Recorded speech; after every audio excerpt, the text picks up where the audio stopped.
I'm enjoying the format of the videos where I lip sync and then do captions, but there's just so much on my brain, and I was thinking today that I'd like to give more of a real-time awareness, even for myself, looking back at some point to see where I've come from. I am a victim of narcissistic family cult abuse. In some of my other videos, I've set the stage, given a bit of a background, but haven't really got into what the abuse was, when it started. At some point, I'll talk about how I didn't know or identify it for so long. The last 2 years have been a nightmare of constant triangulation, manipulation, smearing, discrediting, insulting, making me wonder if I'm crazy.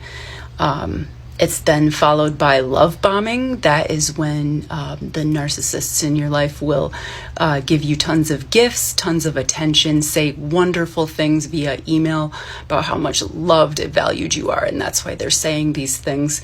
But more often than not, vastly more often than not, when you're seeing them, you are being attacked and made to feel absolutely insane. What I just described has been going on for 2 years. Before that, I've known my husband and his family for 16 years. I now recognize that smaller things were happening on a smaller scale, but it was absolutely disguised by love, and it wasn't to the level that it is now. So I've had 2 years of this abuse and 2 years of my adrenals being in hyperdrive, absolute cortisol in my system constantly, because the abuse that I will talk about in other videos,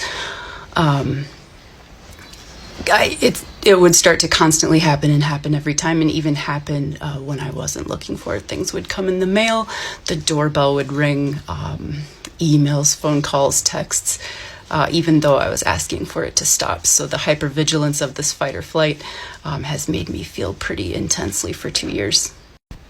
The past 10 to 12 weeks have been hell, and particularly even the last 4 weeks have been an additional level of hell. And the reason it's much worse is because I've started going to therapy and have found out that what I was going through is abuse.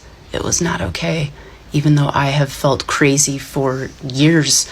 For some reason, having it actually labeled as abuse, even though in my gut I knew it was, having it labeled that way is insane on the psyche.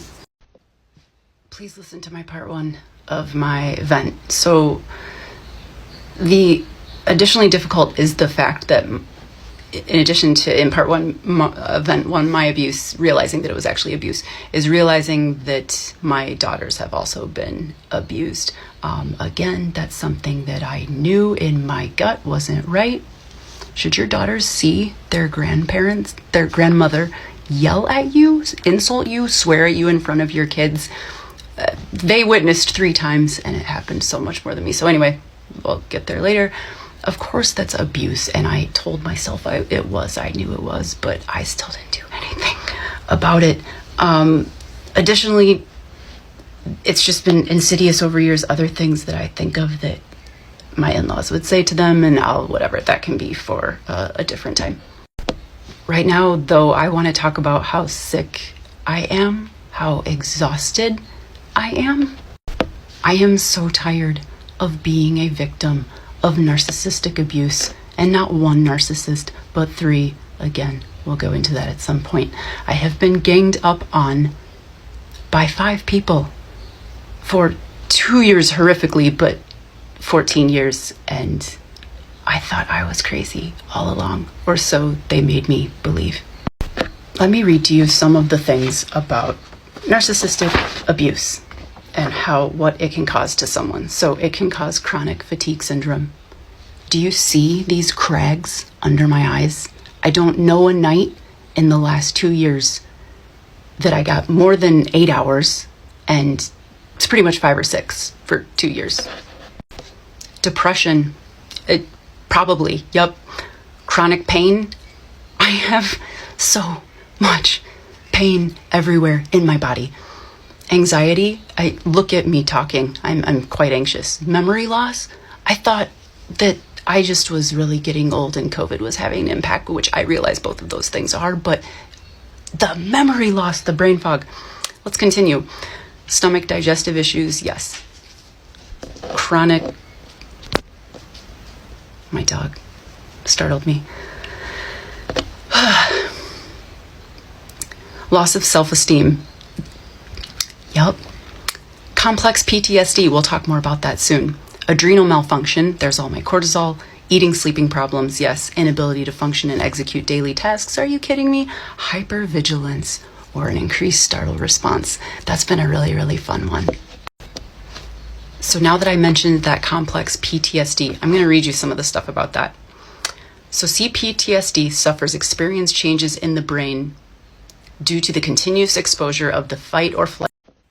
Okay, sorry, I'm not as put together as I would like to be on this. But anyway, let's continue. So the fight or flight constantly. Please look at part 1 and 2 if you haven't. So these hormones powerfully create changes in our biochemistry that help prepare us to physically save our own lives. This adrenaline rush happens almost instantaneously, allowing us to run for our lives or turn and fight our attacker. The problem is this system evolved over millions of years as a way to react to sudden unexpected dangers. When we experience prolonged danger, blah, blah, blah. Constant exposure to adrenaline and the norepinephrine and cortisol that go along with it taxes the system and begins to wear down our organs. The prefrontal cortex, the part of the brain behind the forehead, can't regulate the excessive amounts of norepinephrine released by the amygdala in a continuously stressed system. And the prefrontal cortex begins to lose its ability to discern the severity of a given threat. In other words, being tapped on the shoulder can create the same physical reaction as might a shark attack. When the doorbell rings, thanks UPS guy, I know you mean it nicely.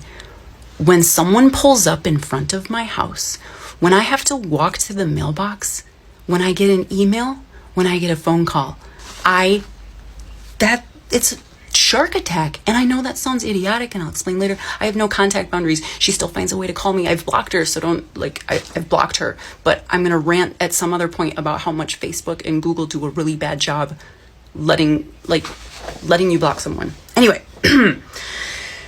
Studies have indicated that the prefrontal cortex can undergo physical changes as a result of repeated exposure to stress, including decreases in volume in some of its areas and a loss of overall integrity of my prefrontal cortex. These decreases may be part of why prefrontal cortex function is impaired in people with complex PTSD. That's chilling and horrible, and I hate that I have this. So I'm at 20 days no contact. 20 days ago, I went no contact with 5 of my in-laws, my mother-in-law, both of my sister-in-laws, and their husbands. Their husbands had also done stuff. We'll hear about that. I thought I'd feel better though when I went no contact with my abusers. I couldn't figure out why I still had constant fight or flight, tachycardia constantly, and just diseased butterflies in my stomach constantly. And that's because I realized that one of my abusers lives with me. My husband is a covert narcissist. And I can't let it end on a light note because I don't know where it goes from here.